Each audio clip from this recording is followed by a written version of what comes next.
என்னன்னா ட்ரிம்மர் ஃபுல்லா என்னோட ரத்தமா? ஓ பூச்சி ரத்தமா?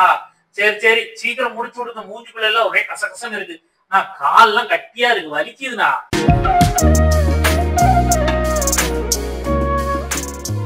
வணக்கம் நண்பர்களே, இவங்கதான் Milo and Mia. So Milo video நம்ம ஏற்கனவே பார்த்ததா. இப்போ மியாவை பார்ப்போம். சோ மியாவை பாத்தீங்கன்னா அழகான இந்த ஃபீமேல் கேர்ள் பாத்தீங்கன்னா ரொம்ப ஷை டைப்புங்க. ரொம்ப கூப்பிடவும் இல்ல, கத்தவும் இல்ல, இந்த சைடு ஓடவும் இல்ல, பேசாம இருந்தா.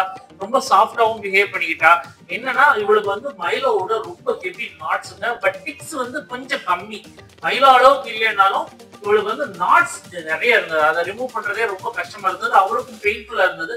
சில நேரங்கள்ல சவுண்ட் விடுவா, அப்படின்னு சவுண்ட் விடலாம் செஞ்சா. ஏன்னா அந்த அளவுக்கு அது பெயினியா இருந்தது. ஏன்னா ட்ரிம்மர் உள்ள போகலையா, நம்ம 2-3 தடவை கொத்தி எடுக்கும் போது அந்த ஓப்பனிங்காக தான் கொத்துவோம். அதுக்கப்புறம் அப்படியே உள்ள ஃப்ளோவா கொண்டு போயிடலாம். பட் அதுவே வந்து பெயினா தான் இருந்தது. இங்க பாத்தீங்கன்னா தெரியும் டிக்ஸோட அந்த பிளட் இதெல்லாம் இவ்வளவு இருந்தது. பட் அதிகமா இல்ல அவன் அளவுக்கு. பாத்தீங்கன்னா ரொம்ப சாஃப்ட்டுங்க. பாருங்க, காதை போட்டு இந்த குத்திக்கிட்டு இருக்கேன், அடுக்கு அமைதியா இருக்கா. பாத்தீங்கன்னா அந்த நாட்ஸ் எடுக்கிறதுக்கு அந்த அளவுக்கு ரொம்ப சாஃப்டான கேர்ளுங்க. இத்தனைக்கு இதுதான் ஃபர்ஸ்ட் டைம் அவளுக்கு க்ரூமிங் கூட.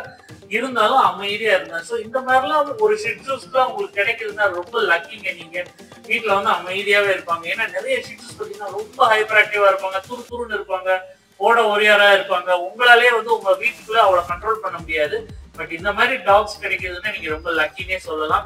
ஸோ ஃபைனலா அவங்களுக்கு ஆனல் போர்ஷன், யூரினரி போர்ஷன் எல்லா இடத்துலயும் இருக்கிற பக்கம் எல்லாத்தையும் டோட்டல் ரிமூவ் பண்ணியாச்சு.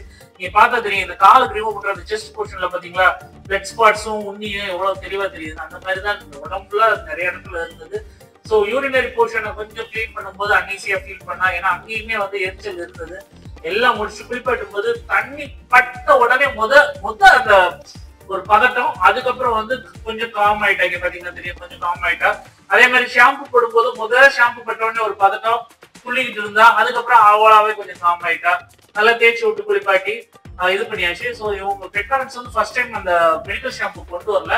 ஸோ அதனால வந்து வீட்டுல போய் நாங்க மெடிக்கல் ஷாம்புல பேக் பண்ணிக்கிறோம், நீங்க நார்மல் பேக் பண்ணி கொடுத்துருங்கன்னு சொல்லி கேட்டுட்டாங்க. நம்மளுமே வந்து நம்ம ஷாம்பு ப்ரூமர் ஷாம்பு வச்சு நல்லா தேய்ச்சி குளிப்பாட்டியாச்சு. ஸோ இதனால எந்த ஒரு பிரச்சனையும் கிடையாது. வீட்டுல போய் ரெகுலரா வந்து அந்த கெமிக்கல் ஷாம்பு போட சொல்லியிருக்கேன். கெமிக்கல் ஷாம்பு எல்லாம் பாத்தீங்கன்னா தேவைப்படும் போது, அந்த மெடிக்கல் பர்பஸ் கொடுக்கும் போது மட்டும் போட்டா போதும். டிக்ஸுக்கோ, ஃபங்கல் இன்ஃபெக்ஷனுக்கோ, பாக்டீரியல் இன்ஃபெக்ஷனுக்கோ போட்டா போதும். ரெகுலரா போட வேண்டாம். இந்த வீடியோ உங்களுக்கு பிடிச்சிருந்தா லைக், ஷேர், சப்ஸ்கிரைப் மட்டும் பார்ப்போம். பாய்.